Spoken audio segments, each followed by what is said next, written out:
నమస్తే welcome to Kancharla media కేంద్ర రాష్ట్ర ప్రభుత్వాలు తమను పట్టించుకోవటం లేదని ఆక్వా రైతులు ఆవేదన వ్యక్తం చేస్తున్నారు. ఆక్వా సమస్యలపై నేడు చలో వీరా వాసరం ర్యాలీగా బయలుదేరి వెళుతున్న ఆక్వా రైతులు యుద్ధ వాతావరణం నేపథ్యంలో ఆక్వా ఉత్పత్తుల ధరల పతనాన్ని నిరసిస్తూ డాక్టర్ బిఆర్ అంబేద్కర్ కోనసీమ జిల్లాలోని రైతులు పశ్చిమ గోదావరి జిల్లా వీరవాసరం బయలుదేరారు. ఆక్వా రైతుల పిలుపు మేరకు ఉభయ గోదావరి జిల్లాలోని ఆక్వా రైతులు ఈరోజు పశ్చిమ గోదావరి జిల్లాలోని వీరవాసరంలో సమావేశం ఏర్పాటు చేశారు.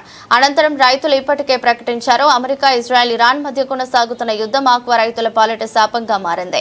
ఎక్స్పోర్టర్లు ఒక్కసారిగా కొనుగోలు నిలిపివేసి ధరలు తగ్గించడంతో ఆక్వా రైతులు ఆనాడికి అమ్ముకుంటున్నారు. నిజానికి యుద్ధ ప్రభావం వల్ల ఆక్వా పరిశ్రమ ఎగుమతులకు ఎటువంటి ఇబ్బందులు లేకపోయినా కృత్రిమ సమస్యలు సృష్టించి ధరలు తగ్గించేశారని ఆక్వా రైతులు ఆరోపిస్తున్నారు.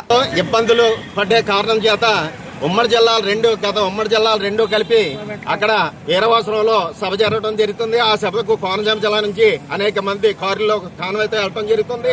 దీని యొక్క ఉదాహరణ ఏంటంటే మేము అక్కడ జరుపుకునేది aqua zone, non aqua zone లేకుండా ఇప్పుడున్న 62,000 కనెక్షన్లోని 50,800 కనెక్షన్లు గత ప్రభుత్వంలో ఇచ్చి ఉన్నారు. మిగిలిన కనెక్షన్లు సబ్సిడీ కొనసాగించాలని ఇప్పుడు ప్రస్తుత పరిస్థితుల్లో ఇంటర్నేషనల్ మార్కెట్లో ఏ విధమైన వ్యత్యాసంలో లేకుండా లోకల్లో ఏదో సాకులు చూపించి ఈ దళారీ వ్యవస్థలో టన్నుకి 25,000-30,000 తగ్గించి రైతులను అడ్డువిరుస్తున్నారు. కాబట్టి దీని మీద ప్రభుత్వం వెంటనే చర్యలు చేయాలని చెప్పేసి మీరు ప్రభుత్వం దీన్ని వెంటనే ఇంప్లిమెంట్ చేయాలని చెప్పి బహుశా ఇది గనక జరగకపోతే కరెంటు సబ్సిడీ గనక రేపు నెలలో గనక ఇంప్లిమెంట్ చేయకపోతే మళ్ళీ మేము భవిష్యత్ కార్యాచరణ తెలుపుదామని చెప్పేసి నిరూపించాం.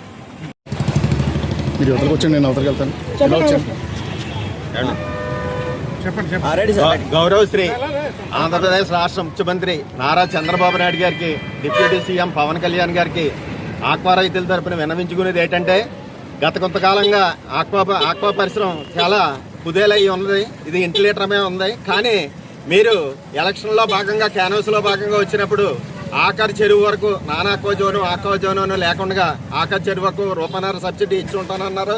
ప్రభుత్వం వచ్చి 2 సంవత్సరాల దగ్గర ఏర్పడినప్పటికీ కూడా ఈ రోజు కూడా ఒక్క సర్వీస్ కూడా ఇవ్వకపోవడం రైతులు చాలా ఇబ్బందుల్లో ఉన్నారని మాత్రం గ్రహించాలి. కానీ ఈ మధ్యకాలంలో ట్రంప్ 25% ట్యాక్స్ ఆగస్టు నెలలో ఎత్తే అది ఏప్రిల్ నెలలో ఎత్తే ఆగస్టు నెలలో ఇంప్లిమెంట్ అవుతే ఈ 2-3 నెలల్లోనే రైతుల జేబుల్లోకి రావాల్సిన 10 నుంచి 15,000 కోట్ల రూపాయలు ఇంచుమించుగా దళారీ వ్యవస్థ జేబుల్లోకి వెళ్ళడం జరిగింది. కానీ ఈ మధ్యకాలంలో మళ్ళీ వేరేది ఏదో రైతుకి ఎప్పుడు మీద పడేటట్టే జరుగుతుంది. రైతు ఆశాజీవి ప్రతిపక్షంలో ఉన్నప్పుడు రైతుకి అది చేస్తాం అనే ప్రభుత్వం వచ్చిన వెంటనే అధికారంలోకి వచ్చిన వెంటనే రైతుని మాత్రం చిన్న చూపు చూడటం మాత్రం ప్రతి ప్రభుత్వం చేస్తూనే ఉంది. కానీ ఈ మధ్యకాలంలో మళ్ళీ అమెరికా ఇరాన్ యుద్ధం వచ్చినప్పుడు అమెరికా ఇరాన్ యుద్ధంలో భాగంగా మళ్ళీ ఈ ఎగుమతులు జరగవేమని రైతుల్ని భయాందోళనకు గురి చేసి ఈ పార్సల్ హార్వెస్ట్ చేయమని చెప్పేసి ఒత్తిడి చేయడంతో విపరీతంగా పార్సల్ హార్వెస్ట్ చేయడంతో రేటు మళ్ళీ 100 నుంచి 50 కౌంట్ దాకా టన్నుకు 30 నుంచి 40,000, 40 కౌంట్ నుంచి 20 కౌంట్ దాకా టన్నుకు 60 నుంచి 70,000 తగ్గించి ఖరీదులు చేయడం జరుగుతుంది. కానీ దీన్ని ఖచ్చితంగా ప్రభుత్వంలో ఉన్న ఏపీ సెడా కో చైర్మన్ వెంకటరామరెడ్డి గారు కానీ ప్రభుత్వం కానీ ముందుకొచ్చి ఖచ్చితంగా ఏంటంటే ఈ యుద్ధం మాకు ఏ విధంగా సంబంధం లేదని వెంకటరామరెడ్డి గారు ప్రతిపక్ష హోదాలో మాట్లాడారు.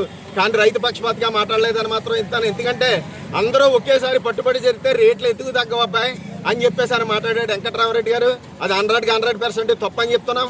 కానీ గతంలో కరోనా వచ్చినప్పుడు జగన్మోహన్ రెడ్డి గారు ఇదే పరిస్థితి ఏర్పడినప్పుడు ఆయన ఆ రోజుల్లో ఈ ప్రభుత్వ అధికారుల చేత ఆన్లైన్ పెట్టి ఒక మినిమం సపోర్ట్ ప్రైస్ పెట్టి మొత్తం ఆఖరి కేజీ దాకా కొనుగోలు చేయడం జరిగింది.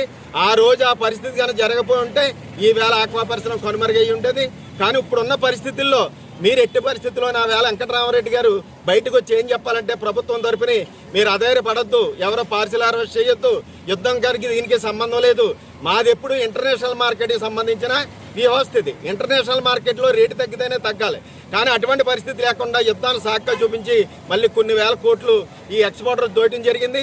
కానీ దయించి ప్రభుత్వం వారి ఈసారికైనా సరే aqua zone, non aqua zone లేకుండా మిగిలిన అందరు రైతులకి కూడా సబ్సిడీ వర్తింపజేస్తారని చెప్పేసి కోరుకుంటూ సెలవు తీసుకుంటున్నాను.